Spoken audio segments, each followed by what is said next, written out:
Good morning, everyone. I welcome you all today for a webinar on bank audits. And I welcome all the members from Jammu and from Kashmir as well for being here. And most importantly, I'm very thankful for our speaker today, our esteemed CA Amarjit Chopra sir, who always remains for the dedication of the overall profession at every point of time, and for the members of JNK. I'm very thankful for you. Brief introduction about sir. C. Amarjit Chopra, having qualified in 1975, having around 50 years of experience. Sir has been the president of ICI, started back in 1985-88 in NIRC, and then again in 88 to 91. Sir has been elected in Central Council for 5 terms of 3 years, each consecutively from 1998 to 2013, and being president of ICI for the year 2010-11. Sir has been nominated by central government as chairman National Advisory Committee of Accounting Standards for a period of 4 years from 14 to 18. As chairman, NACAS was responsible for implementation of Ind AS in India. That was one of the biggest achievements for us all. There are so many other things which I can share, being the nominated as on the board of Bank of Baroda, Indian Bank, and so many other things. I would just cut it short and take it over to Sir for today's session. Thank you so much, sir, for accepting our invite. And over to you, sir, for today's topic on bank audits. Thank you so much, sir. Thank you, Khatib, and thank you, Shailja, for that matter.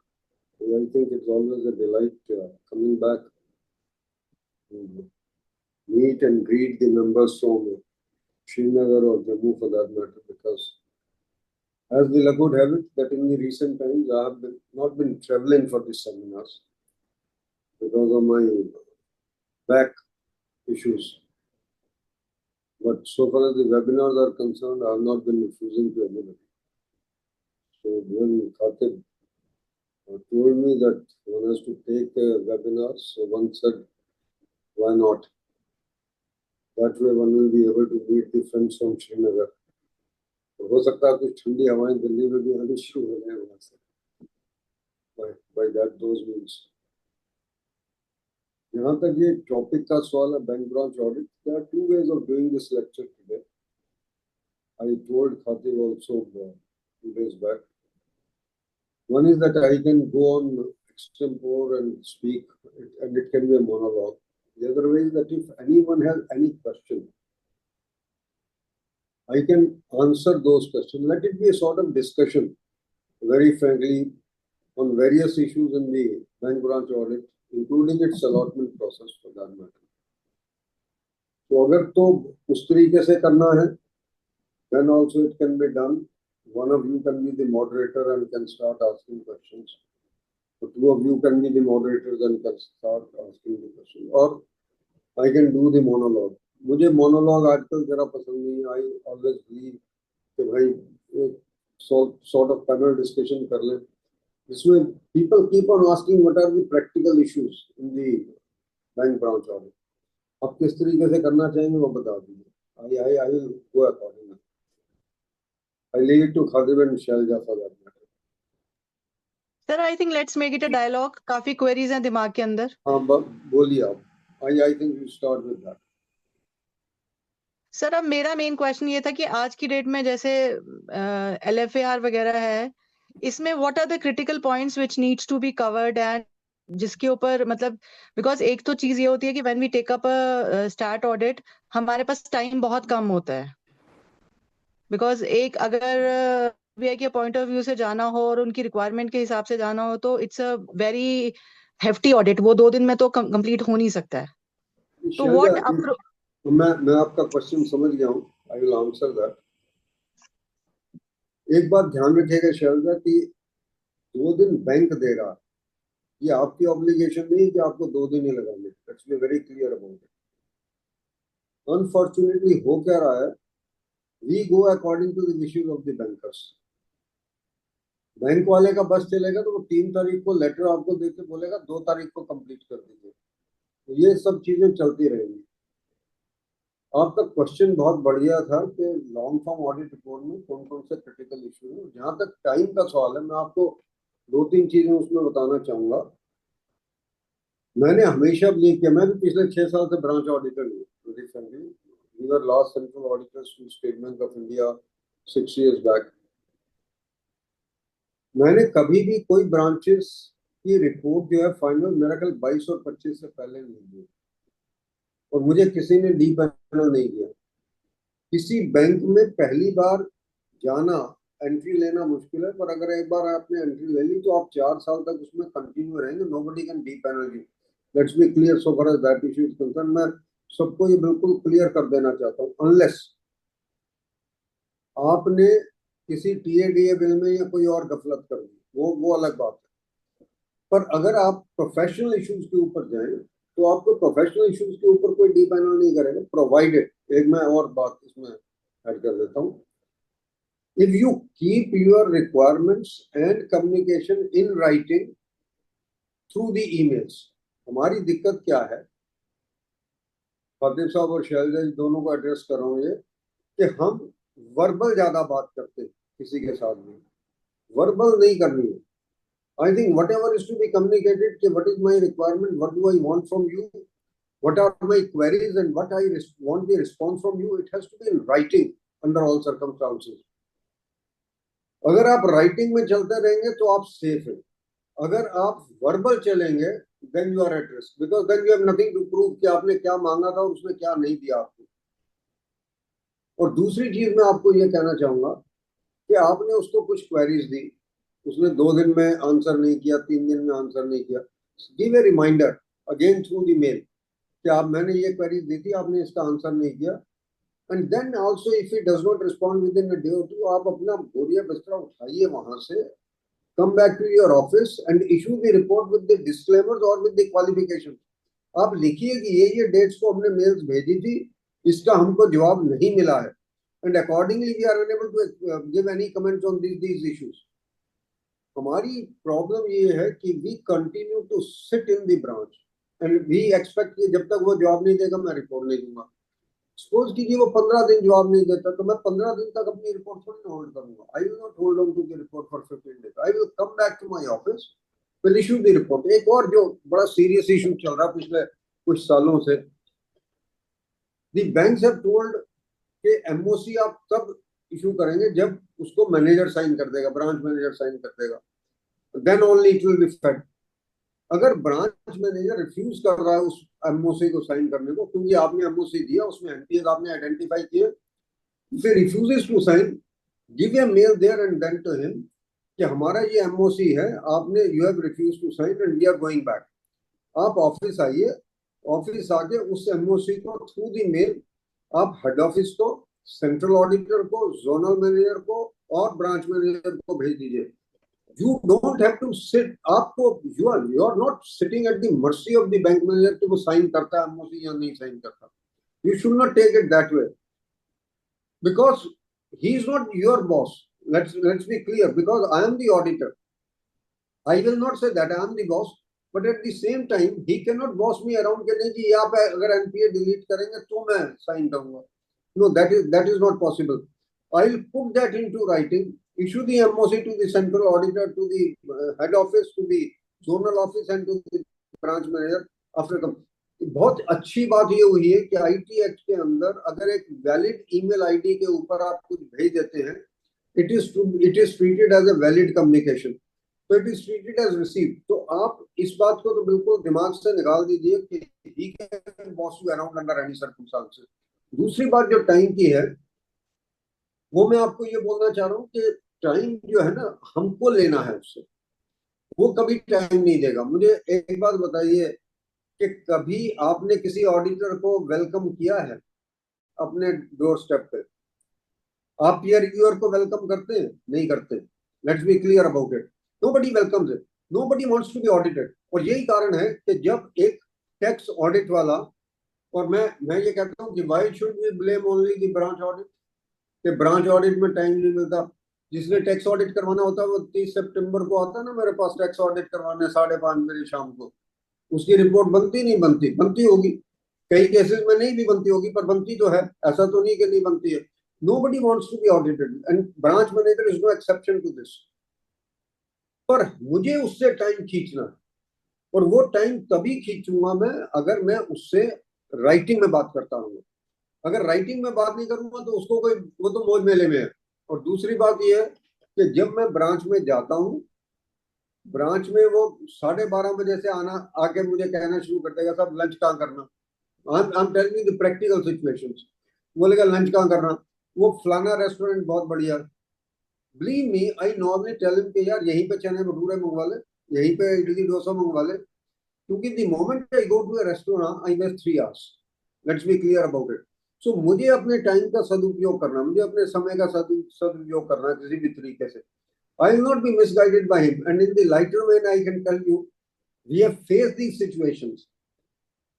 कि किसी आप branch manager के branch में गए, उसने पहले तो आपसे पूछना शुरू किया, सर ये श्रीनगर में बहुत बढ़िया बढ़िया जगह है सर देखने की, आप पूछिए मत, बोलिए कहाँ जाना चाहेंगे। तो हमारे जैसा आदमी इस एज ग्रुप में आके तो ये बोलेगा, यार हमने ये जगह देख चुके हैं, मुझे देखने की कोई इच्छा नहीं है।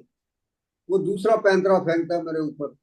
वो कहता है सर यहाँ पे ना वो एक शिवाजी का बहुत जबरदस्त टेम्पल है सर, और हजरत बल का बहुत जबरदस्त हुआ है सर, जो वहां पे मन्नत मांगो पूरी हो जाती है।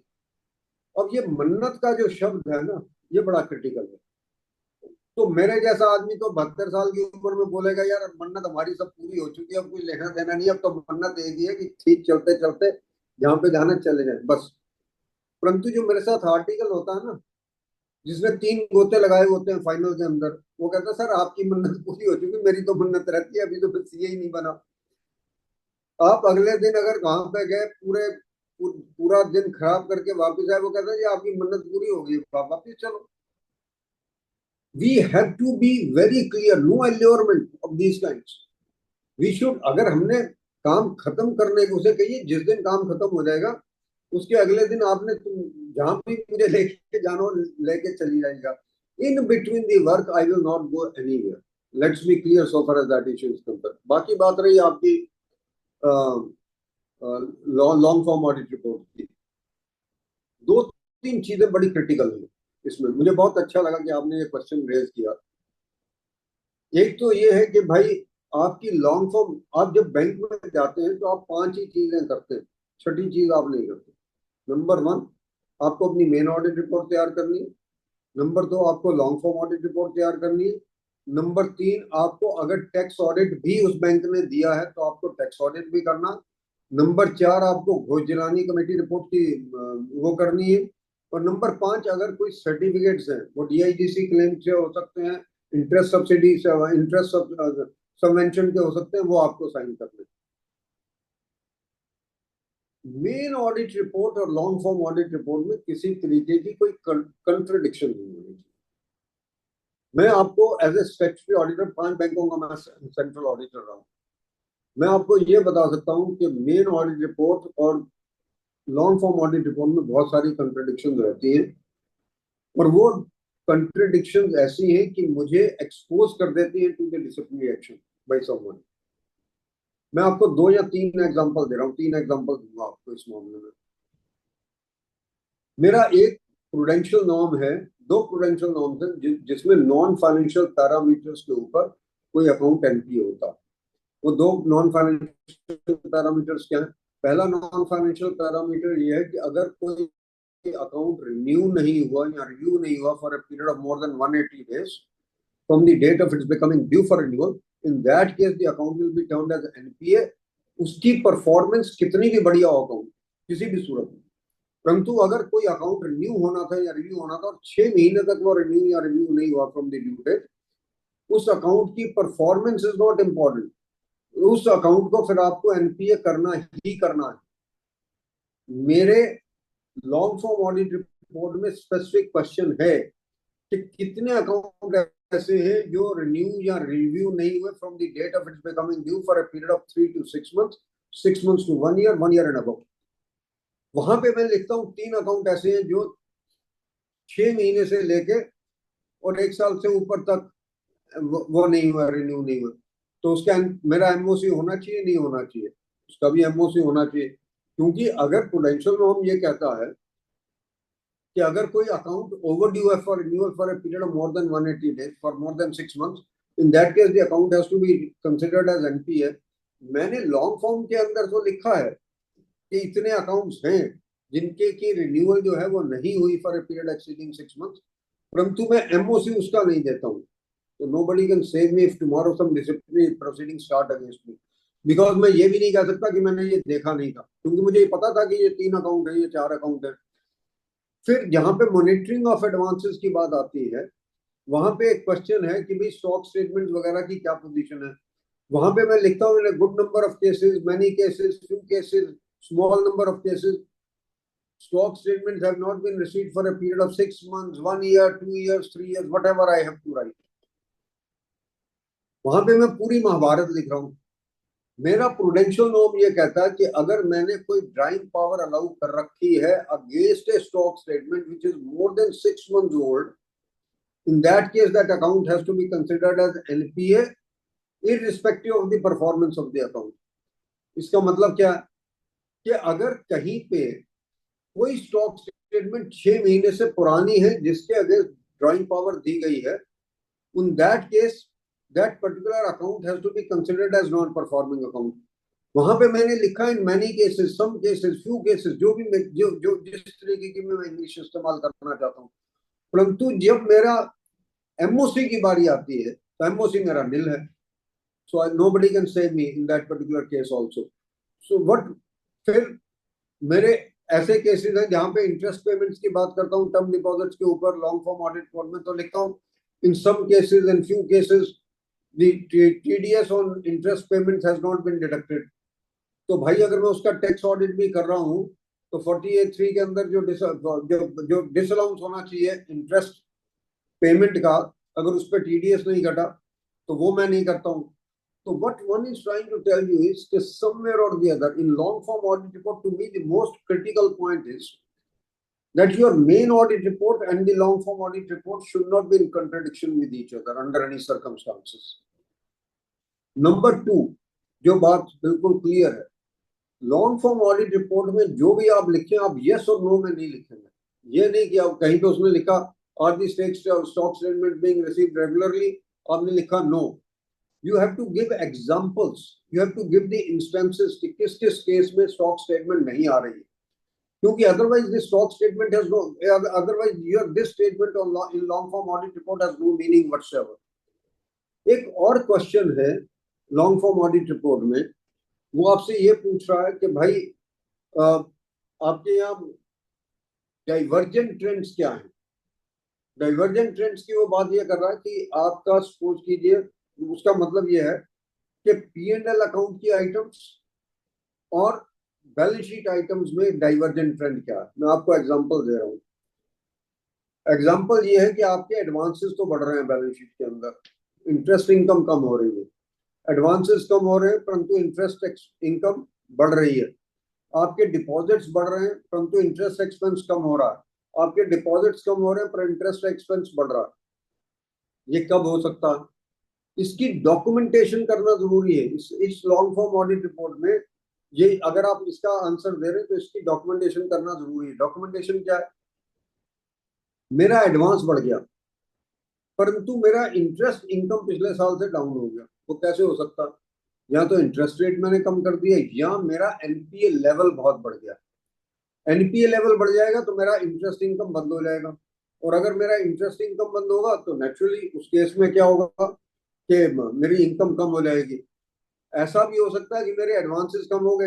एडवांसेस कम क्यों हुए? क्योंकि मैंने ओटीएस कर लिया कुछ केसेस में जो मेरे एनपीए अकाउंट थे, पर क्योंकि मैंने ओटीएस किया उस पर मेरे को इनकम आ गई, तो वो इनकम बढ़ गई परंतु एडवांस मेरे कम हो गए। फिक्स डिपॉजिट, अगर मेरे डिपॉजिट्स बढ़ गए पर इंटरेस्ट एक्सपेंस कम हो गया, वो क्यों हो सकता है? या तो इंटरेस्ट रेट कम हो गए डिपॉजिट्स के ऊपर, या ये हो सकता है कि मेरे इस साल में करंट डिपॉजिट्स जो है वो बढ़ गए। करंट डिपॉजिट्स के ऊपर मुझे एडवांस इंटरेस्ट देना नहीं किसी भी सूरत में।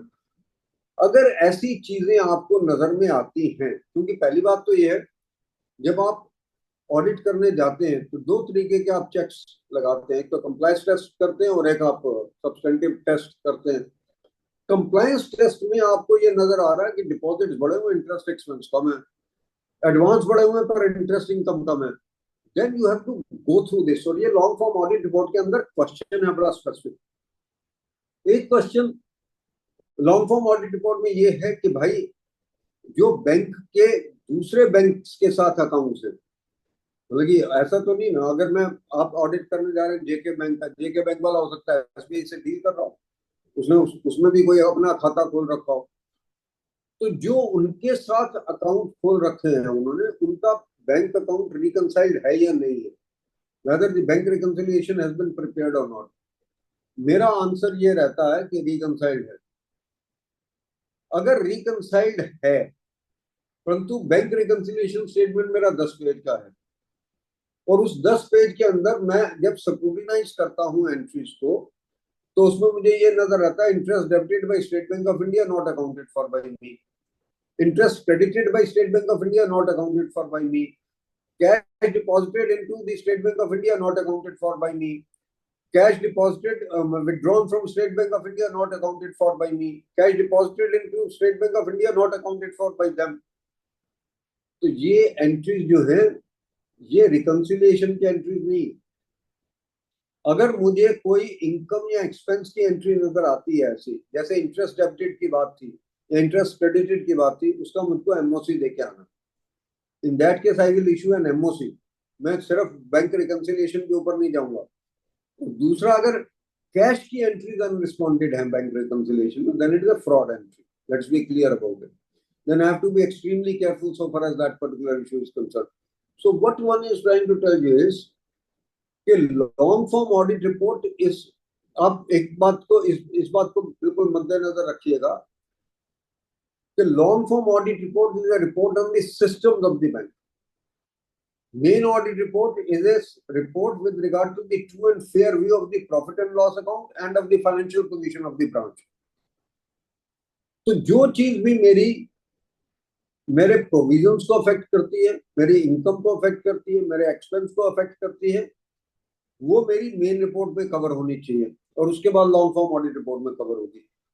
जो चीज मेरी सिर्फ सिस्टम को अफेक्ट करती है वो सिर्फ और सिर्फ मेरी लॉन्ग फॉर्म ऑडिट रिपोर्ट में आएगी, वो मेन ऑडिट रिपोर्ट में नहीं आएगी। These are the critical issues that I could deal with.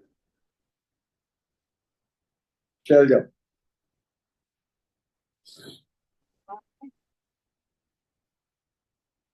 if you have got the answer, if you have not got the answer, please let me know.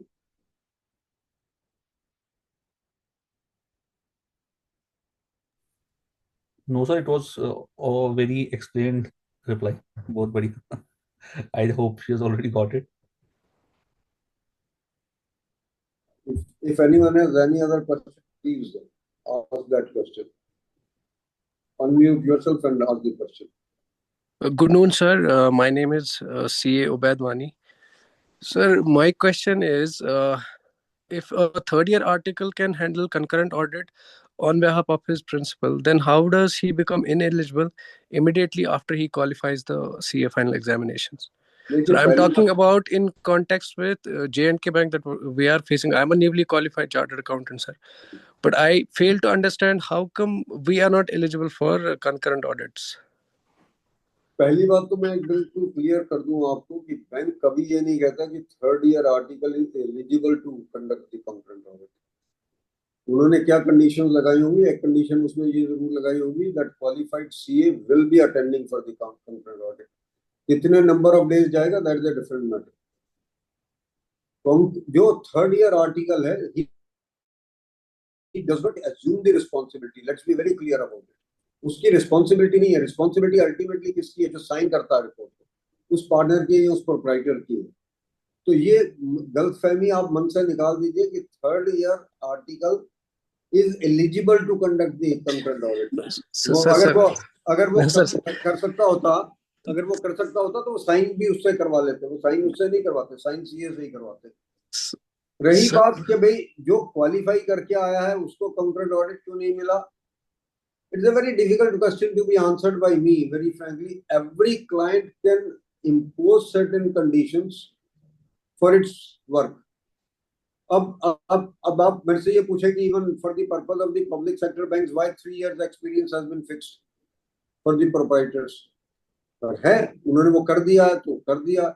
उनका ये मानना है कि भाई 3 साल के एक्सपीरियंस के बाद आप वो ऑडिट कर सकते हो। तो कई कई जब आप जॉब भी अप्लाई करते हैं तो वो आपसे पूछते हैं ना कि आपका एक्सपीरियंस क्या है। ऐसा तो नहीं है कि वो नहीं पूछते कि आपसे कि आपका एक्सपीरियंस क्या। तो I don't think that we can challenge that particular part. Your question is valid कि मैं जब 3rd ईयर आर्टिकल था तो कंकरेंट ऑडिट कर रहा था, और जैसे ही मैंने क्वालिफाई किया आपने कहा जी आप इनएलिजिबल हो गए। पर इसका आंसर एक बिल्कुल क्लियर है, as a 3rd year article I could not sign the papers. Sign कोई और ही कर रहा था जो 5 साल से या 7 साल से एक्सपीरियंस था। लेट्स बी क्लियर, यहाँ पे आपने अकाउंटेबिलिटी लेनी है अपनी। वो अकाउंटेबिलिटी वो आपको देना चाहते हैं या नहीं देना चाहते, that is their choice. Right. Sorry Thank you. Sir, phone got disconnected, वो कुछ हैंग हो गया था उस टाइम कोई पे। बात नहीं शैलजा। सर मेरी एक क्वेरी है आपसे। आप 2-4 पूछिए, एक क्यों पूछ रहे हैं? सर मुझे बताइए, when we start the audit, जैसे हम लोग कोई ब्रांच स्टार्ट करते हैं 150 करोड़ वाली, तो वुड बी द अप्रोच जो हम लोग ये सब एनपीए देखना स्टार्ट करते हैं, टेस्ट चेक किस लेवल का होना चाहिए हमारा? बिकॉज प्रैक्टिकली तो I got your question. I got your question. Shailaja, इसमें 2-3 चीजें हैं जो आप बिल्कुल क्लियर रहे। अनफॉर्चुनेटली हो ये रहा है कि हमारे को अपॉइंटमेंट लेटर, जैसे अब एसबीआई का लेटर 3 तारीख को आए, let's be very clear, giving the branches. मेरा एक एस्से है 315, अगर आपको ध्यान आता हो, स्टैंडर्ड ऑन ऑडिटिंग है 315। वो क्या कहता है? Know your customer, know your client. क्योंकि अगर आपको अपने क्लाइंट की प्रोसेसेस पता है, क्लाइंट के बारे में पता है, तब आपको ये पता है कि उस ऑडिट में रिस्क किस तरीके का है। मैं किसी भी ब्रांच में जाऊंगा, मैं पहले ब्रांच मैनेजर को फोन करूंगा या उससे राइटिंग में लूंगा कि आपकी ब्रांच की नेचर क्या है, whether your branch is advance oriented और whether your branch is deposit oriented. Advance oriented है तो कैश क्रेडिट के अकाउंट ज्यादा है, टर्म लोन के अकाउंट ज्यादा है, एग्रीकल्चरल के लोन ज्यादा है, गोल्ड लोन के ज्यादा है, कौन से लोन आपके पास ज्यादा है? क्योंकि हर लोन की अपनी एक विशेषता है और उसकी डॉक्यूमेंटेशन अलग है, हर लोन की उसकी ऑपरेशन अपनी अलग है। मेरे हिसाब से सबसे ज्यादा जो रिस्की अकाउंट है आज की डेट में, that is cash credit account end of course the gold accounts in the recent times. या जहां पे डिपॉजिट ओरिएंटेड ब्रांच है तो मुझे ये पता करना है कि इसमें टर्म डिपॉजिट ज्यादा है, इसमें सेविंग बैंक अकाउंट डिपॉजिट ज्यादा है, या इसमें करंट अकाउंट डिपॉजिट ज्यादा है। क्योंकि अगर सेविंग अकाउंट ज्यादा है तो मुझे अलग तरीके से इंटरेस्ट कैलकुलेशन चेक करनी है, और अगर टर्म डिपॉजिट है तो अलग से, और अगर करंट अकाउंट डिपॉजिट ज्यादा है उसके पास तो मुझे इंटरेस्ट कैलकुलेशन चेक ही नहीं करनी है। तो पहली बात तो ये कि before you start the audit you must know what is the nature of the branch. अगर एग्रीकल्चर लोन ज्यादा है तो एग्रीकल्चर लोन्स में आपका नंबर ज्यादा होगा, सैंपल का अमाउंट कम होगा, for that matter. Let's be clear about it. उसमें आपको प्रोसेस चेक करना ज्यादा जरूरी है। परंतु आपके 150 करोड़ के जो आपने एडवांसेस की बात की, देखिए 2022 में एक सर्कुलर आया था रिजर्व बैंक ऑफ इंडिया का। I am giving you the hint how to start the audit. 2022 के सर्कुलर में उन्होंने ये कहा कि हर ब्रांच एक एसएमए की रिटर्न निकालेगी on a daily basis. We all know what is SMA account, special mention account, SMA 0, SMA 1, SMA 2, SMA 3। जहां पे भी ओवरड्यू अमाउंट होगा उसमें एसएमए की रिटर्न निकलेगी आपकी, चाहे 1 दिन का ओवरड्यू हो, 2 दिन का ओवरड्यू, 5 दिन का ओवरड्यू हो, 90 दिन तक का ओवरड्यू जो है वो एसएमए 2 में कवर होगा। 90 दिन के ऊपर तो अकाउंट एनपीए हो जाएगा इन एनी केस। वो ये कहता है कि हर ब्रांच को डेली बेसिस के ऊपर एसएमए की रिटर्न्स निकालनी है। अगर किसी बैंक को डेली बेसिस के ऊपर, ब्रांच को किसी डेली बेसिस के ऊपर एसएमए की रिटर्न निकालनी है, तो एक बात बताइए शैलजा, 31 मार्च को कौन सा अकाउंट एनपी हो सकता जिसमें कोई ना कोई ओवरड्यू 31 दिसंबर को होगा? एग्जैक्टली, जिसमें एक भी दिन का ओवरड्यू नहीं है 31 दिसंबर को, वो अकाउंट एनपीए होने के चांसेस तो रिमोट है ना, क्योंकि 90 दिन Exactly. पड़े ही नहीं होंगे अदरवाइज बेसिकली। बिल्कुल। तो आपको जो सबसे जरूरी है, जो स्टार्टिंग पॉइंट आपका होना चाहिए, आप 31 दिसंबर की एसएम में रिटर्न ले लें उससे। 31 दिसंबर, इस बार आप ऑडिट पे जाएंगे तो एसएम में की रिटर्न दिसंबर 24 की आप ले लें उससे। जो जो जिन अकाउंट्स में ओवरड्यू है उन्हीं अकाउंट्स को मेनली चेक करिए ना पहले जाके। लार्ज एडवांस तो आपने पूरे चेक करने हैं, उसमें तो आप बच ही नहीं सकते। लार्ज एडवांस वो है which constitutes more than 10% of the loan portfolio of the branch or rupees 10 crore whichever is less। अगर ब्रांच का एडवांस 90 करोड़ का है, ठीक है, और इसका मतलब 9 करोड़ रुपए से ऊपर का जो भी अकाउंट है वो आपको वो चेक सब करना चेक है। होंगे। आपको कोई चॉइस ही नहीं है। और उसमें लॉन्ग फॉर्म ऑडिट रिपोर्ट के अंदर अगर आप क्वेश्चन देखेंगे, उसमें ट्रांजैक्शन ऑडिट की बात की है उसमें, that you are supposed to do the इसमें सॉरी prudential norms में उसमें ये कहा कि you have to do the transaction audit in the case of the large advances। transaction audit का क्या मतलब है कि when you take out that particular account, उसमें जो transactions हुई हैं डेबिट और क्रेडिट की, उसमें आप एक मेटेरियलिटी निकाल लीजिए। अब ये निकाल लीजिए कि इस अकाउंट में सपोज कीजिए पूरे साल में अगर क्रेडिट्स हुए 50 करोड़ के, तो आप 5% से ऊपर की जितनी भी ट्रांजैक्शन है उसमें 50 करोड़ से मतलब ऊपर अगर आपने लिया तो 2.5 करोड़ की हो गई। 2.5 करोड़ से ऊपर की जितनी भी ट्रांजैक्शन सिंगल ट्रांजैक्शन है वो आप पूरी की पूरी चेक करेंगे। उनके आप वाउचर भी निकलवा के चेक करेंगे कि कोई गड़बड़ तो नहीं है। So this is very important to be understood. Large advances have to be done in full। और अगर आज लॉन्ग फॉर्म ऑडिट रिपोर्ट में अगर आपने फॉर्मेट देखा है, आपको नाम देने हैं अकाउंट्स के कौन कौन से आपने चेक किए लार्ज एडवांसेस में। लार्ज एडवांस आप छोड़ नहीं सकते, उनका अकाउंट नंबर भी देना, उनका नाम भी देना है, उनमें आपने सिक्योरिटी किया वो भी देना, अमाउंट आउटस्टैंडिंग किया वो भी देना, उसमें डेफिशिएंसीज क्या वो भी देना, उसका इंटरेस्ट सबमिशन वगैरह भी देना, सब कुछ देना आपको। तो लार्ज एडवांस तो आप छोड़ ही नहीं सकते ना किसी भी सूरत में। You have to do it in full. First you have to determine what is the large advance in a particular branch. और दूसरा जो बाकी है उसमें आप 5 अकाउंट उठाएं, 10 अकाउंट उठाएं, डिपेंडिंग अपॉन कि आप साइज ले लीजिए कि सपोज कीजिए 100 अकाउंट है, उसको 2 मिनट लग सपोज कीजिए 100 अकाउंट है, 100 अकाउंट्स के जो टॉप के 10 अकाउंट और हैं इन दी साइज वो आप उठा लीजिए। That is fair enough for you to do. But what I was trying to tell you is that in SM में जब आपने एसएम में 31 दिसंबर की ली, आपको उसने स्टेटमेंट ऑफ एडवांसेस दिया 31 मार्च का। 31 मार्च के स्टेटमेंट में आप अब ये मानिए कि जो उसने एसएम में की आपको रिटर्न दी थी 31 दिसंबर की, उसमें 25 अकाउंट ऐसे थे जिनमें ओवरड्यू चल रहा था। जो उसने स्टेटमेंट ऑफ एडवांस दिया 31 मार्च का, इस 25 अकाउंट्स में से 5 अकाउंट ऑलरेडी एनपीए हो गए। उनको तो आपने चेक नहीं करना ना कुछ, उनमें आपने क्या चेक करना सिर्फ कि अगर उसमें इंटरेस्ट रिवर्सल बनता था तो इंटरेस्ट रिवर्सल हो गया या नहीं हुआ, और अगर सिक्योरिटी कितनी थी, सिक्योर्ड और अनसिक्योर्ड पोर्शन कितना, सिर्फ आपको यही चेक करना और आपको चेक करने की कोई जरूरत नहीं है। परंतु जो अकाउंट एनपीए नहीं हुए, मेरा प्रूडेंशियल नॉर्म्स क्या कहती हैं, आईरेक नॉर्म्स क्या कहती हैं, please be very careful with regard to the accounts which have been regularised near to the date of the balance sheet. जो बैलेंस शीट की डेट के आसपास के अकाउंट्स रेगुलराइज हुए हैं उनको आपने चेक करना है। जो अकाउंट मेरा रेगुलराइज हो गया जनवरी में, उसको भूल जाइए। पर जो मार्च में जाकर रेगुलराइज हुए हैं ना अकाउंट्स, इसमें से जो एसएम में दिसंबर 24 की होगी, उसको बड़े गौर से देखिए। अगर तो मैं कर रहा हूँ जेके बैंक और पैसा आया एसबीआई से और उससे अकाउंट रेगुलराइज हो गया, फॉरगेट अबाउट इट, कोई चिंता करने की बात ही नहीं है।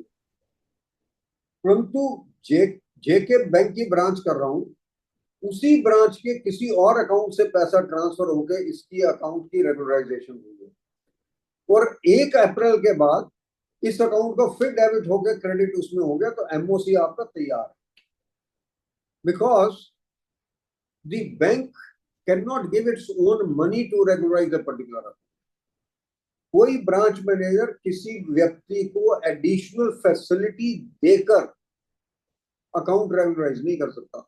ये नहीं हो सकता कि आपकी सीसी अकाउंट इरेगुलराइज होने वाली है, ओवरड्रॉन है, और आपने उसे कहा यार बिल ले आ दो, मैं तुझे टेम्परेरी फैसिलिटी देता हूँ, और उससे क्रेडिट करके उसके बिल्स को आपने सीसी अकाउंट को ओवरड्रॉ होने से बचा लिया. You can't do it. In that case, that account will remain NPA. What one is trying to convey to you is कि SMA दिसंबर 24 का आपके लिए बहुत इंपॉर्टेंट है. उस SMA की रिटर्न को 31 मार्च की स्टेटमेंट ऑफ एडवांसेस की रिटर्न के साथ मैप करना बहुत जरूरी है. जो अकाउंट उसमें से एनपीए हो गए उसमें मुझे चिंता नहीं है, परंतु जो अकाउंट एनपीए नहीं और जाके मार्च के आसपास कहीं पे रेगुलराइज हुए हैं उसमें मुझे हर चीज देखनी है. ये हो सकता है कि मेरा टर्म लोन इरेगुलर था, और टर्म लोन और मेरी कैश क्रेडिट फैसिलिटी भी है, क्योंकि we all know that one facility NPA, all facilities NPA for that matter. CC account में मेरे पास डीपी भी थी और मेरे पास अनड्रॉन लिमिट भी थी, तो मैं सीसी अकाउंट को उस केस में डेबिट करके टर्म लोन को क्रेडिट कर सकता हूँ, कोई दिक्कत नहीं है. परंतु सीसी अकाउंट को ओवरड्रॉ करके टर्म लोन को रेगुलराइज नहीं कर सकता. सीसी अकाउंट अगर सपोज कीजिए मेरी 1 करोड़ की लिमिट थी, उसमें ऑलरेडी 1 करोड़ ड्रॉन था, तो मैं फिर 10 लाख और देके टर्म लोन में क्रेडिट करके टर्म लोन का रेगुलराइज नहीं कर सकता. और ये बोलूँ जी सीसी तो सिर्फ 10 दिन पुरानी है ओवरड्रॉन, ये नहीं हो सकता किसी भी सूरत में. और दूसरी चीज जो आप बिल्कुल मद्देनजर रखिएगा कि अगर ये भी हो सकता है कि CC account already, CC account में आपकी 80 लाख की 1 करोड़ की लिमिट है, 80 लाख ड्रॉन है, क्योंकि डीपी आपकी 80 लाख की है, तो आप उसमें कोई भी एक पैसा देके दूसरे अकाउंट को रेगुलराइज नहीं कर सकते. 2022 के अंदर एक सर्कुलर और आया जो बहुत बढ़िया है, उसको आप पढ़ लीजिएगा. उसने ये बोला, पहले क्या होता था कि आपकी सपोज कीजिए 4 फैसिलिटीज, आप टर्म लोन भी वहीं से लिए हुए हैं, बिल डिस्काउंटेड भी वहीं से लिए हुए हैं, सीसी भी वहीं से लिए हुए हैं, कोई और फैसिलिटी भी आपने ली हुई है. एक फैसिलिटी एनपीए होती थी, सारी फैसिलिटीज एनपीए हो जाती थी. बाकी अकाउंट्स में अगर इरेगुलरिटी नहीं भी होती थी तो भी वो एनपीए हो जाती थी. अब 2022 के सर्कुलर ने क्या बोला, और उसमें आप क्या करते थे कि जो अकाउंट एनपीए हुआ उसकी इरेगुलरिटी आप दूर कर देते थे, तो अकाउंट सारे के सारे परफॉर्मिंग हो जाते थे. 2022 के अंदर उन्होंने एक बात कर दी, उन्होंने कहा सपोज कीजिए आपके पास सीसी अकाउंट भी है, टर्म लोन अकाउंट भी है, बिल डिस्काउंटेड अकाउंट भी है, पैकिंग क्रेडिट भी हो सकता है. सीसी अकाउंट एनपीए हो गया क्योंकि 6 महीने से ज्यादा ओवरड्रॉन था. टर्म लोन में इरेगुलरिटी है पर एनपीए पे नहीं है क्योंकि 90 दिन पूरे नहीं हुए. बिल डिस्काउंटेड में भी इरेगुलरिटी है परंतु अभी वो 90 दिन पूरे नहीं हुए, इसलिए एनपीए नहीं हुआ. परंतु एनपीए इसलिए हो गया क्योंकि सीसी अकाउंट एनपीए हुआ, तो सारी की सारी फैसिलिटीज एनपीए हो गई. 2022 से पहले अगर आप सिर्फ सीसी अकाउंट को रेगुलराइज कर लेते, उसके ओवरड्यू अमाउंट को दे देते, तो सारे के सारे अकाउंट परफॉर्मिंग हो जाते.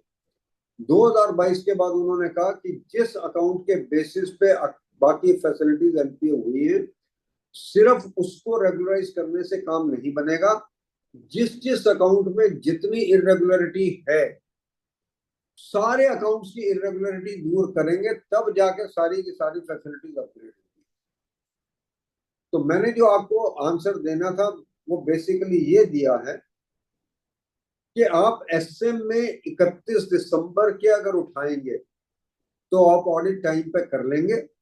अगर एसएम में 24 दिसंबर 24 के आप नहीं उठाएंगे तो आप लेजर के अंदर माथा मारते रहेंगे, आप नहीं कर पाएंगे टाइम के ऊपर कंप्लीट. सबसे ज्यादा जरूरी है कि आप उससे दिसंबर 24 की एसएमए की रिटर्न्स लें, दिसंबर 24 की इवन नॉन रिन्यूड अकाउंट जो है उनकी रिटर्न्स लें, दिसंबर 24 की जिसमें स्टॉक स्टेटमेंट्स की इरेगुलरिटी है उसकी रिटर्न्स लें, और उसके बेसिस पे अपना ऑडिट शुरू करें. ये बता सकता हूँ. एनीथिंग एल्स चल Sir, besides NPA, what are other criteria? Because 90% time तो हमारा NPA ही खा जाते हैं. और ऐसा है, उसके बाद खा इसलिए जाते हैं क्योंकि हमारी इंटेंशन ये होती है कि हमें एनपीए डिटरमिन करना. एग्जैक्टली ऑपरेशन तो पूरे ब्रांच की देखनी है ना. देखिए आप Exactly. लेके जाएंगे, आप अकेले तो जाते नहीं. आपकी एग्जैक्टली आपकी विशेषता ये होनी चाहिए कि आप एक व्यक्ति को सिर्फ लॉन्ग फॉर्म ऑडिट रिपोर्ट की डिटेल्स कलेक्ट करने पर लगाएं, एक व्यक्ति को आप एडवांसेस के ऊपर लगाएं और एक व्यक्ति को आप डिपॉजिट्स के ऊपर लगाएं, तब आपका काम बनेगा, नहीं तो नहीं बनेगा। Let's be clear about it. हमारी और कौन सा ऐसा मेजर चैलेंजिंग एरिया होता है जिसमें मतलब डिस्क्रिपेंसीज होने के चांसेस होते हैं which we miss out in the bank? Discrepancies cash credit में है सबसे ज्यादा। I will give you the examples. Cash credit account किस लिए दिया जाता है? वर्किंग कैपिटल के लिए, ठीक है। एग्जैक्टली एक आपके पास कैश क्रेडिट अकाउंट आता और उस कैश क्रेडिट अकाउंट में सिर्फ 8 एंट्रीज हैं साल में। हर क्वार्टर के एंड पे इंटरेस्ट डेबिट होता और इंटरेस्ट क्रेडिट हो जाता, इंटरेस्ट डेबिट होता, इंटरेस्ट क्रेडिट हो जाता। 8 एंट्रीज होगी, 4 क्वार्टर होते, ठीक है। कैश क्रेडिट अकाउंट आपको इसलिए तो दिया नहीं गया कि it's the sort of a term loan या it's a loan in perpetuity, इसलिए दिया गया कि परचेजेस इसमें से होंगी, सेल की कंसिडरेशन इसी में आएगी। अगर कोई अकाउंट आपको ऐसा मिलता है उसको एनपीए करिए बिना मत आइएगा, क्योंकि ये एक क्लियर हिंट है कि उसमें वर्किंग नहीं हो रही ब्रांच उसमें कम फर्म के अंदर।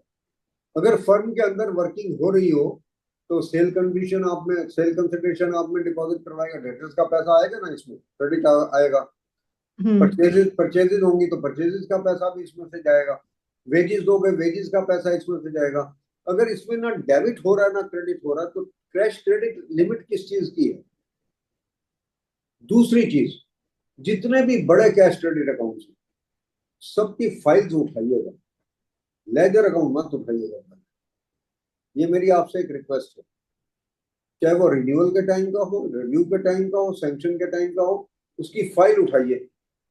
कैश क्रेडिट फैसिलिटी किस बेसिस पे आप देते हैं? आप ये कहते हैं 15 दिन के आपका स्टॉक की वैल्यू होनी चाहिए, मतलब कि 15 दिन के आप स्टॉक फिनिश गुड्स रखेंगे, महीने भर का आप रॉ मटेरियल रखेंगे, 10 दिन का आप वर्क इन प्रोग्रेस रखेंगे, इतने दिन के आपको डेटर्स अलाउड है, इतने दिन के आपको क्रेडिटर्स अलाउड है। यही बेसिस होता ना कैश क्रेडिट का, या कोई और बेसिस होता? नहीं नहीं नहीं यही बेसिस है, यही बेसिस है। हो ये रहा है कि जहां पे वर्क इन प्रोग्रेस 15 दिन का होना चाहिए सेल वैल्यू का, वर्क इन प्रोग्रेस हो गया 4 महीने का, तो can you allow DP against that? The answer is no. अगर मुझे सैंक्शन लेटर का ये पता ही नहीं है कि कितने दिन का वर्क इन प्रोग्रेस होना चाहिए, तो मैं कैसे चेक करूंगा? उसकी डीपी कैसे चेक करूंगा? मैं तो स्टॉक स्टेटमेंट के बेसिस पे चेक किए जा रहा हूं ना। मुझे डीपी चेक करने के लिए फाइल्स में जाना पड़ेगा, सैंक्शन लेटर में जाना पड़ेगा कि लेवल क्या होना चाहिए स्टॉक्स का, लेवल क्या होना चाहिए डेटर्स का, लेवल क्या होना चाहिए क्रेडिटर्स का। अनफॉर्चुनेटली वो बनता नहीं, हम देखते नहीं। अगर मैंने ये कहा हुआ कि आपके डेटर्स 2 महीने से ऊपर के नहीं होने चाहिए और उसके डेटर 6 महीने के, तो मैं 4 महीने के डेटर्स के ऊपर उसको डीपी अलाउ करूंगा? The answer is no. I am not allowing the DP on the 4 months debtors. The problem is I don't look at the sanction, मैं उसकी सिर्फ स्टॉक स्टेटमेंट के बेसिस पे चलता रहता हूं। और दूसरी चीज, मुझे ये देखना है कि अगर स्टॉक स्टेटमेंट मेरे पास आई है, स्टॉक स्टेटमेंट में होना चाहिए opening stock, purchases, issues, closing stock, rate and the amount. Stock statement मेरे पास कैसे आती है? Quantity, total amount. ये वो स्टॉक स्टेटमेंट है विच इज मिसलीडिंग। ये स्टॉक स्टेटमेंट का फॉर्मेट ही नहीं है। अगर ऐसे स्टॉक स्टेटमेंट हैं तो उस पार्टी से, अगर कोई पार्टी आसपास ही है आपके, तो उसे कि we like to visit the unit, और एक आधा यूनिट विजिट कर लीजिए। वो आप यूनिट विजिट करने जाएंगे, आपको रिकॉर्ड नहीं दिखाएगा वो। और अगर कोई व्यक्ति रिकॉर्ड दिखाने में शर्म कर रहा है तो ये मान लीजिए कि ये अकाउंट ठीक नहीं चल रहा किसी भी सूरत में। आपके पास ऐसे बहुत सारे कैश क्रेडिट अकाउंट आएंगे जिसमें आप जब उसका पीएनएल और बैलेंस शीट उठाएंगे, पीएनएल में तो उसकी टर्नओवर आएगी 5 करोड़ और कैश क्रेडिट अकाउंट में उसके क्रेडिट्स आएंगे सिर्फ 15 लाख के। तो बाकी टर्नओवर कहाँ गई भाई? अगर वो सेल में नहीं आ रही, मेरी कैश क्रेडिट में उसकी रिसीट ही नहीं आ रही, तो गई कहाँ पे? Have I allowed him to do the transactions in cash, cash sale and cash purchase? और अगर मैंने उसको कैश परचेज और कैश सेल अलाउ कर रखी है तो उसकी जो टैक्स ऑडिट रिपोर्ट है उसमें आ रहा है कि ये डिसअलाउंस होना चाहिए। अगर नहीं आ रहा तो फिर इसका मतलब कहीं ना कहीं गफलत है। और अगर मैं उसकी जीएसटी रिटर्न्स को कंपेयर करूं विद द सेल्स, तो मुझे ये पता लग जाएगा कि उसकी जीएसटी रिटर्न्स की सेल वैल्यू और पीएनएल की सेल वैल्यू टैली नहीं कर रही। ये सब चीजें आपको देखनी है with in the given time. आप जो लार्ज एडवांसेस है उसमें कुछ मत छोड़िए, ये मेरी आपसे रिक्वेस्ट है। स्मॉल स्मॉल जो केसेस हैं उसमें आप कोई भी सैंपल उठा लीजिए, बट जो लार्ज एडवांसेस है उसमें तो आप छोड़ ही नहीं सकते, because you have to give the name of the account, you have to give the transactions in the account, you have to give everything so far as the long form audit report is concerned.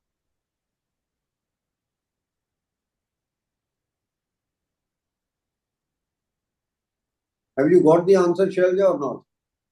If sir not, I got the answer, but दिक्कत बहुत आती है जो technical basis पे account को NPA करना पड़ता है ना, ये जो ड्राइंग पार नहीं मेंटेन हो रही है, स्टॉक पीरियड डिवेट हो रहा है। एक बात बता सकता हूँ शैलजा, मैं पिछले डिकेड्स से, मैं 1 साल 2 साल की बात नहीं कर रहा हूँ, फॉर डिकेड्स टुगेदर मैं हर कैश क्रेडिट अकाउंट में, क्योंकि इस साल की मेरे पास ना तो बैलेंस शीट होती है ना स्टॉक स्टेटमेंट होती है 31 मार्च की, I got to the stock statement of the last year and the audited balance sheet of the last year 31 मार्च की, और हमेशा मुझे ये मिलता है कि उसके स्टॉक्स और उसके डेटर्स जो वो ये होते हैं उसमें स्टॉक स्टेटमेंट में, ऑडिटेड बैलेंस शीट में उससे आधे होते हैं, क्रेडिटर उससे 3 गुना होते हैं ऑडिटेड बैलेंस शीट में। तो मैंने तो किसी को छोड़ा नहीं, और किसी बैंक वाले ने मुझे कभी डीपैनल किया नहीं। हमें ये करेज लेना पड़ेगा, ये करेज तो मेरे में आना चाहिए ना। I should have the confidence, I must have the courage of conviction कि नहीं ये है। आप ये कहिए कि मैं एमओसी दे रहा हूं या दे रही हूं, आपने अपने सेंट्रल ऑडिटर से छुड़वाना छुड़वा लीजिए, छोड़ देंगे सेंट्रल ऑडिटर। मेरा एक मानना बड़ा क्लियर है, आप इस बात पे मत जाइए कि मैंने एमओसी दिया था सेंट्रल ऑडिटर ने छोड़ दिया, छोड़ने दीजिए, रिस्क उसका है ना, आपका नहीं है। You do your duty. हम में से आधे लोग ये कहते रहते हैं, यार हमने लास्ट ईयर एमओसी दिया था, सेंट्रल ऑडिटर ने छोड़ दिया, क्या फायदा हुआ मेरा, मैं क्यों दूं इस बार एमओसी, मैं झगड़ा क्यों मोल लूं। झगड़ा इसलिए मोल लेना कि कल अगर कोई अकाउंट इधर उधर हो गया तो कल मेरे से भी पूछा जाएगा कि आपने क्यों नहीं किया। तो मैं ये नहीं कह सकता क्योंकि पिछले साल सेंट्रल ऑडिटर ने छोड़ दिया था। No, I will do my duty and let the central auditor do his duty. उसको रिस्क लेने तो मैं क्यों रिस्क लूंगा, I will not take the risk.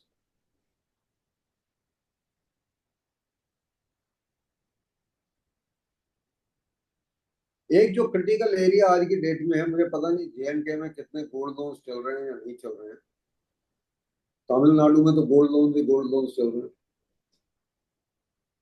और गोल्ड लोन्स की हालत ये हो गई है कि आप गोल्ड लोन देते हैं for the purpose of agriculture, क्योंकि उसमें आप शायद 85% वैल्यू तक का लोन दे सकते हैं, यूज होता है फॉर नॉन एग्रीकल्चर पर्पज, और कुछ केसेस में आप इंटरेस्ट सबवेंशन भी ले लेते हैं उसकी, जहां पे आप ले सकते हैं। जहां जहां पे आपको ये लगता है कि gold loan has been used for non agriculture purpose, पहली बात तो उसमें डीपी क्या होनी चाहिए, तो मेरे ख्याल 65% है, किसी बैंक ने फिक्स कर रखी है, किसी ने 85% कर रखी है। अगर उससे ज्यादा है, मतलब कि अगर नॉन एग्रीकल्चर पर्पजेस के लिए 65% ही डीपी हो सकती है ऑफ द गोल्ड वैल्यू, और आपकी आपने दिया तो एग्रीकल्चर पर्पज के लिए और यूज हुआ नॉन एग्रीकल्चर पर्पज के लिए, उस केस के अंदर आप उसको एनपीए करके आइएगा, क्योंकि उसकी डीपी बनेगी नहीं किसी भी सूरत में, और उस केस में उसको कभी इंटरेस्ट सबवेंशन नहीं मिल सकती अंडर एनी सर्कमस्टांसेस। अगर आप सितंबर 30 2024 का सर्कुलर पढ़े रिजर्व बैंक ऑफ इंडिया का, they have come down very heavily on the gold loans. पिछले साल तक वो फिक्र नहीं कर रहे थे गोल्ड लोन्स की, इस बार उन्होंने कहा कि gold loans are being abused, और गोल्ड लोन्स का हल वही हो गया जो एग्रीकल्चर लोन्स का होता था, कि साल के आखिर में आगे 2 एंट्रीज पड़ती है, कैश रिसीव कैश पे। कुछ ऐसे केसेस हैं कि अगर उसने इंटरेस्ट में सपोज कीजिए 15,724 रुपया रिफंड किया, तो 15,724 रुपये दोबारा विड्रॉ कर लिया and it is a fresh loan. ये सब एवरग्रीनिंग ऑफ लोन्स है। इन केसेस को please bring out as much as possible. आज अगर आपने मेरी पोस्ट लिंक्डइन पे देखी हो या फेसबुक पे देखी हो, This is my post today, very frankly. As branch auditors, if we want to defend our profession, we must bring out these cases. Gold loans are becoming a nuisance, basically, if you ask me.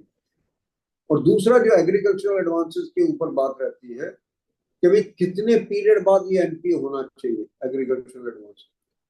अगर agricultural advance में interest और principal मिला के एक बार repay नहीं होता है with in a period of 3 years, 3 साल तक मैं परेशान नहीं हूं, चाहे वो शॉर्ट टर्म क्रॉप का हो या लॉन्ग टर्म क्रॉप का हो।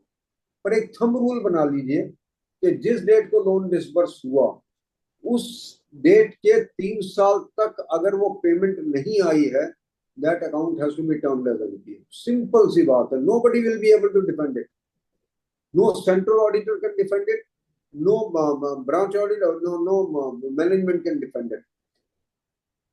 We should not feel shy of, हाँ अगर एग्रीकल्चर लोन रीस्ट्रक्चर हो गया फॉर द पर्पज ऑफ कि भाई यहाँ पे नेचुरल कैलेमिटी थी, कहीं पे बाढ़ आ गई, कहीं पे अर्थक्वेक आ गया, कहीं पे फ्लड आ गई और कहीं पे ड्राउट आ गई, उस केस में जो रिस्ट्रक्चर हुआ, जो रिस्ट्रक्चरिंग का पीरियड ऐड करना वो कर दीजिए, उसमें वो दिक्कत नहीं है। परंतु अगर नॉर्मल केस है, एक नॉर्मल केस और उसमें 3 साल में पेमेंट नहीं आई और वो अकाउंट वैसे रिस्ट्रक्चर नहीं हुआ, and the agricultural advance cannot be restructured except on the grounds of the natural calamities. और अगर आप जेके में बैठे हैं और जेके के एग्रीकल्चर लोन्स अगर रिस्ट्रक्चर होते हैं तो आपको पता है ना कि यहाँ पे बाढ़ आई थी या नहीं आई थी, या सूखा पड़ा था या नहीं पड़ा था, या कुछ और एक्टिविटी हुई थी या नहीं हुई थी। चैलेंज इट कि भाई ये हुआ ही नहीं, आपने रिस्ट्रक्चरिंग किया for just evergreening the loan, you have not restructured it on the base of the natural calamity. तो you keep it in mind। और अगर एग्रीकल्चर लोन में 3 साल में पैसा नहीं आता है, मैं फिर आपसे कह रहा हूं, don't listen to anybody, please issue the MOC in that particular time. That is what I will like to say.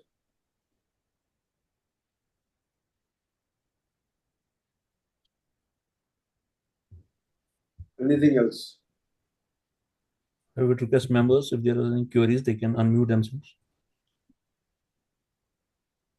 Well, thank you very much for raising all these issues, because this has made this webinar more lively than it would have been otherwise. I appreciate it. Sir बड़ी queries है, अगर आप 2 घंटे और हमारे साथ बैठोगे तो आप रेज करिए क्वेरीज, मैं जितनी देर तक मुझे लगता है करता रहूंगा। मुझे लगता है I can call you from the system of the bank only. मैं बैंक जाऊंगी, मैं वहीं से आपको कॉल करूंगी। कोई बात नहीं, you can, anyone can raise any number of queries, और मेरा फोन नंबर सबके पास है, anyone can ring me up any time, कोई दिक्कत नहीं। और you can send me the WhatsApp. Sir I have a query. Yeah please.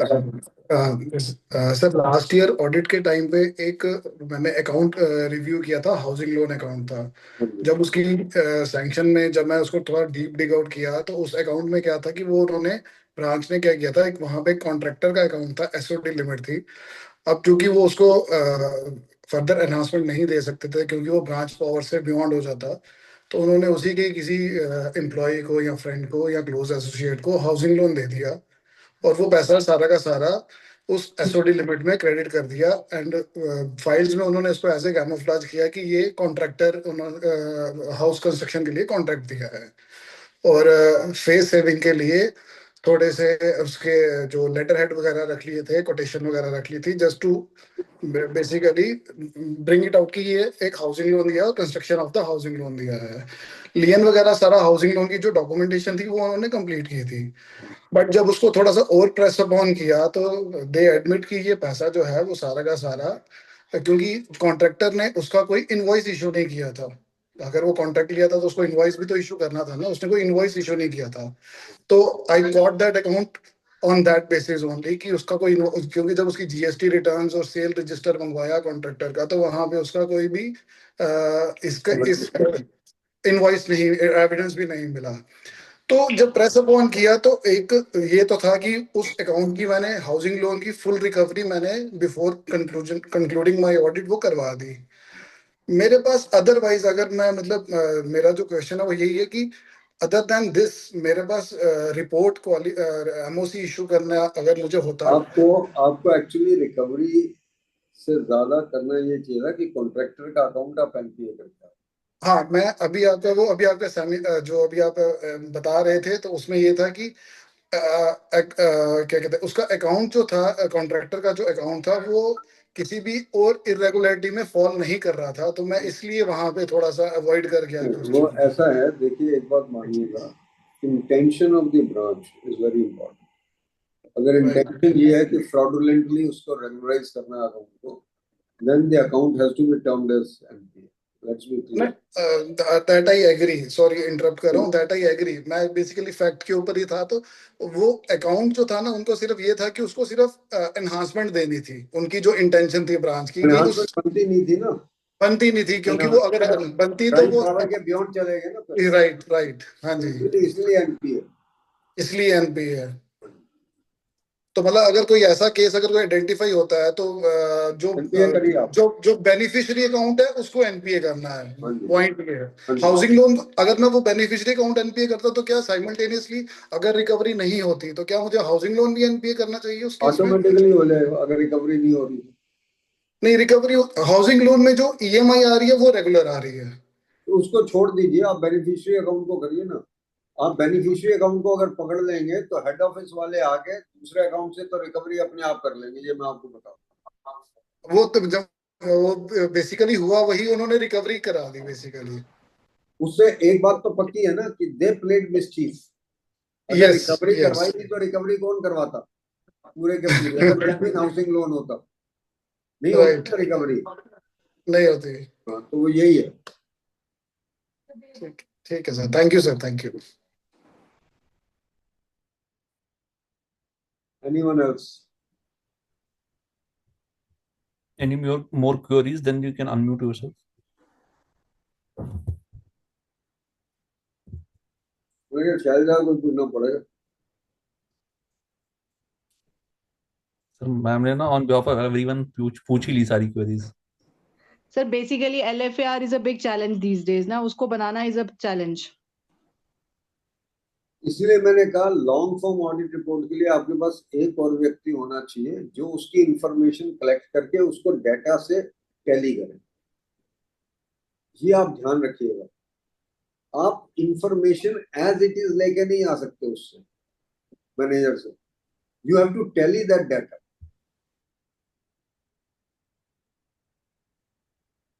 Sir हमने तो मैनेजर्स को बोला है इन्फॉर्मेशन देने के लिए, बट अब the next task is to tally it.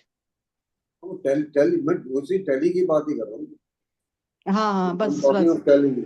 हाँ वही, मतलब हमने भी इन्फॉर्मेशन उनसे ले ली है कि आप दे दीजिए सारी इन्फॉर्मेशन LFAR की। दो एक चीजें हमारे जो मैं आपसे शेयर करना चाह रहा हूँ। एक तो ये है कि जो 2022 का सर्कुलर था उसमें एक चीज क्लियर थी कि अब कोई भी डॉक्यूमेंट आपका ब्लैंक नहीं रह सकता। There can not be any blank document from the borrower. उन्होंने यहाँ तक कह दिया कि अगर आपने कोई हाउसिंग लोन दिया है, कार लोन दिया है, कोई भी लोन दिया, टर्म लोन दिया, उसके अंदर ईएमआई किस किस डेट की फिक्स की है वो उसके अंदर आप भरेंगे, उस फॉर्म में भरेंगे। क्योंकि उस फॉर्म में भरेंगे तो आप सिस्टम में फीड करेंगे ना वहां से। अगर आप वो नहीं करेंगे तो आप सिस्टम में फीड कैसे करेंगे? तो एक तो ये अगर नहीं, अगर आपको ब्लैंक डॉक्यूमेंट मिलते तो मेन रिपोर्ट में डाल के आइए it is in contravention of the 2022 circular of the Reserve Bank of India. और दूसरा उन्होंने ये कहा कि जितनी भी एनपीए की आइडेंटिफिकेशन है वो थ्रू सिस्टम होनी चाहिए, मैनुअल नहीं हो सकती किसी भी सूरत में। इसलिए एसएमए की रिटर्न्स को वो अहमियत दे रहे हैं कि हर रोज आप निकालेंगे। और उन्होंने ये कहा, पहले क्या होता था कि आप एनपीए डिटरमिन करते थे 2022 से पहले किसी ने 30 तारीख की डेट फिक्स कर ली, किसी ने 15 की फिक्स कर ली, किसी ने 1 तारीख फिक्स कर ली। उन्होंने कहा नहीं, ये नहीं होगा। एनपीए होगा the day it becomes overdue by period of 90 days. और वो सिस्टम करेगा, आप नहीं करेंगे। इसका मतलब ये है शैलजा और कार्तिक जी कि अगर एक स्टेटमेंट ऑफ एडवांस निकलता है आपके पास जो 31 मार्च का आएगा, उसको एक तरीके से देखिए जरूर बैठ के। उसमें डेट ऑफ एनपीए रहता है कि date of account becoming NPA. अगर उसमें 30 आता है या 15 आता है या एक आता है, तो इसका मतलब ये है कि ये सिस्टम ड्रिवन नहीं है एनपीए यहाँ पे। क्योंकि सिस्टम ड्रिवन होगा तो किसी को आपने डिसबर्स किया होगा 7 तारीख को, उसकी इंस्टॉलमेंट आनी चाहिए 7 तारीख को, और उसके 90 दिन पूरे होंगे 7 तारीख को या 6 तारीख को या 8 तारीख को, डिपेंडिंग अपॉन द मंथ्स। तो ये बात को आप मद्देनजर रखिएगा हर सूरत में कि जो स्टेटमेंट ऑफ एडवांसेस आपको दी गई 31 मार्च में, उसमें डेट ऑफ एनपीए कंसिस्टेंट तो नहीं हर केस में 30 15 15 15 15 या एक। The dates can be 7th, the date can be 9th, the date can be 11th, the date can be 14th, the date can be 25th or any other day. अगर वो है तो system driven है, then it is identified by the system, otherwise it is not identified by the system.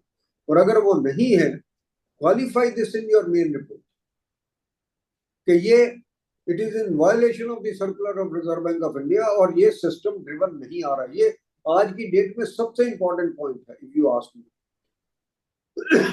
एक बात उन्होंने और कही 2022 के सर्कुलर में, वो ये कहा कि भाई आप, ये कहा जाता है कि जब कभी भी कोई अकाउंट एनपीए आइडेंटिफाई होता है तो उसमें अगर इंटरेस्ट रिवर्सल हो ना तो आप इंटरेस्ट रिवर्सल करते हैं उस पर्टिकुलर केस में। उन्होंने कहा सपोज कीजिए आपने किसी को लोन दिया और उसमें मोरेटोरियम दे दिया 1 साल का कि 1 साल तक आप इंटरेस्ट नहीं पे करेंगे इसके अंदर, इस अकाउंट में। इंटरेस्ट डेबिट तो होता रहेगा आपको, but interest will not be paid. Moratorium है, for the purpose of payment there is a moratorium of 1 year और 2 ईयर्स और 3 ईयर्स, जो भी आपको पीरियड दिया हो। सपोज कीजिए after that moratorium period is over and that account becomes NPA, तो जो मोरेटोरियम पीरियड का इंटरेस्ट है वो रिवर्स नहीं होगा, जो पोस्ट मोरेटोरियम पीरियड का इंटरेस्ट है सिर्फ वही रिवर्स होगा। उन्होंने कहा क्योंकि ये तो हमने पहले ही प्रोजेक्ट कॉस्ट का पार्ट मान लिया है, इसको कैपिटलाइज कर लिया, तो ये इंटरेस्ट आपने रिवर्स नहीं करना। So don't insist for that interest reversal. ये मेरी आपसे एक रिक्वेस्ट है, आप सिर्फ उस इंटरेस्ट के रिवर्सल की बात कीजिए जो पोस्ट मोरेटोरियम पीरियड। तो इस बात को जरा ध्यान में रखिएगा। सर आई थिंक क्वेरीज तो हो गई सारी, और भी होंगी तो वो हम आपसे फिर से आपको थोड़ी सी अभी भी बात करें, कोई दिक्कत नहीं। इशफाक साहब I think unmute himself. Ishfaq साहब एनी क्वेरी? बशीर सर हाँ, कोई क्वेरी सर? एक थोड़ा सा बैंकिंग रिलेटेड क्वेश्चन पूछना था, ऑडिट रिलेटेड नहीं है। Good afternoon sir. Good afternoon Basheer ji.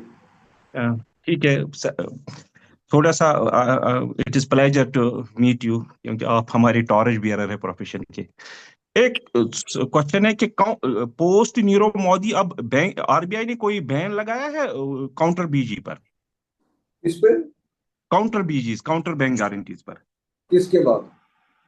With in India एक हमें अभी एक क्लाइंट मोदी वाले केस की बात कर रहे हैं कुछ? मैं कह रहा हूँ कि एचडीएफसी ने बेसिकली एक काउंटर बीजी हमें चाहिए थी। एक कॉन्ट्रैक्ट दिल्ली की कंपनी ने यहाँ एक कॉन्ट्रैक्ट लिया था, उनको परफॉर्मेंस बीजी देनी थी।